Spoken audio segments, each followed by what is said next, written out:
पांडु अब हस्तिनापुर के राजा थे।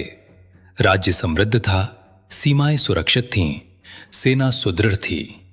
लेकिन राजसत्ता केवल युद्ध से नहीं चलती, विवाह भी राजनीति का हिस्सा होते हैं। सबसे पहले धृतराष्ट्र का विवाह निश्चित हुआ। गांधार राज्य की राजकुमारी गांधारी। जब उन्हें बताया गया कि उनका होने वाला पति अंधा है, उन्होंने कोई प्रश्न नहीं किया। विवाह के दिन उन्होंने स्वयं अपनी आंखों पर पट्टी बांध ली। जब मेरा पति संसार नहीं देख सकता तो मैं भी नहीं देखूंगी। यह त्याग था, लेकिन यह एक कठोर संकल्प भी था। उन्होंने अपने जीवन को स्वेच्छा से अंधकार में डाल दिया। उधर पांडु का विवाह हुआ कुंती से।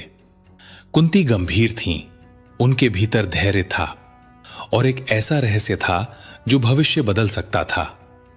कुछ समय बाद मद्र देश से प्रस्ताव आया। मद्र नरेश शल्य की बहन माद्री।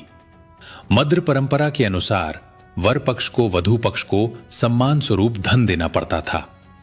भीष्म स्वयं गए और इस प्रकार पांडु का दूसरा विवाह संपन्न हुआ। राजनीतिक दृष्टि से हस्तिनापुर और सुदृढ़ हुआ। कुछ वर्षों तक पांडु ने राज्य का विस्तार किया। उन्होंने दिग्विजय की, अनेक राजाओं को पराजित किया, कर वसूले और हस्तिनापुर को पुनः वैभवशाली बनाया। लेकिन भाग्य धीरे धीरे अपना जाल बुन रहा था। एक दिन वन में शिकार के समय पांडु ने एक मृग देखा। वह अपनी संगिनी के साथ था।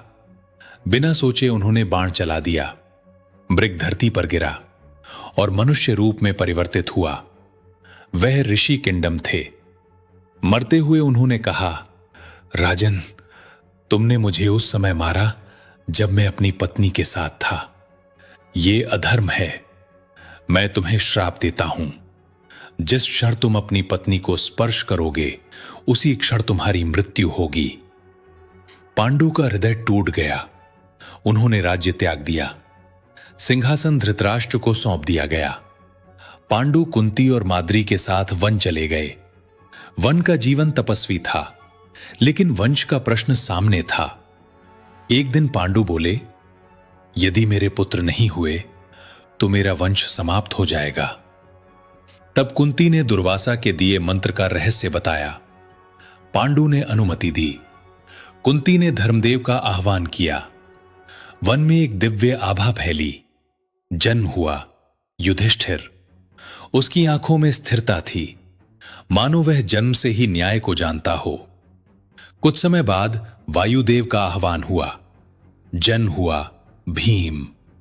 उसकी शक्ति जन्म से ही असाधारण थी। कहते हैं वह गिरा तो धरती कांप उठी। उधर हस्तिनापुर में गांधारी का गर्भ असामान्य रूप से लंबा खिंच रहा था। जब उन्हें ज्ञात हुआ कि कुंती 2 पुत्रों की माता बन चुकी हैं, उनके भीतर असंतोष जागा।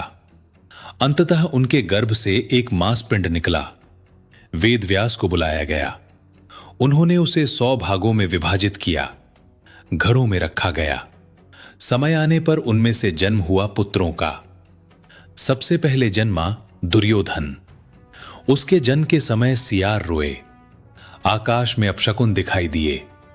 विदुर ने धृतराष्ट्र से कहा, राजन, ये बालक भविष्य में विनाश का कारण बनेगा। राजधर्म कहता है इसे त्याग दीजिए। धृतराष्ट्र मौन रहे। उन्होंने पुत्र को त्यागने से इनकार कर दिया। वन में कुछ समय बाद कुंती ने तीसरी बार मंत्र का प्रयोग किया। इंद्र का आह्वान हुआ। जन्म हुआ अर्जुन। उसकी दृष्टि तेज थी, मानो वह लक्ष्य साधने के लिए जन्मा हो। इसके बाद अन्य कौरव जन्मे। अंत में दुशला। फिर माद्री ने अश्विनी कुमारों का आह्वान किया। जन्मे नकुल और सहदेव। वन में 5 दीप जल रहे थे, लेकिन वसंत ऋतु आई। एक दिन पांडु ने माद्री को देखा। श्राप स्मरण था, लेकिन इच्छा प्रबल हो गई।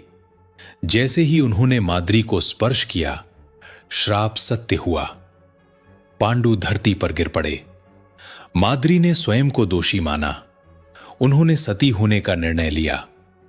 कुंती 5 बालकों के साथ अकेली रह गईं। हस्तिनापुर लौटना पड़ा। महल में पांचों बालकों का स्वागत हुआ। दुर्योधन ने पहली बार भीम को देखा। भीम उससे बड़े थे, शक्ति में भी आगे। उसके मन में पहली बार तुलना जागी। युधिष्ठिर सबसे बड़े थे, सिंहासन के वास्तविक उत्तराधिकारी। दुर्योधन धृतराष्ट्र का ज्येष्ठ पुत्र था, लेकिन आयु में तीसरा। यहीं से मन का संघर्ष शुरू हुआ। महाभारत अब बचपन में प्रवेश कर रहा था। अगला एपिसोड बहुत जल्द आ रहा है। तब तक के लिए धर्म के मार्ग पर चलिए। जय श्री कृष्ण।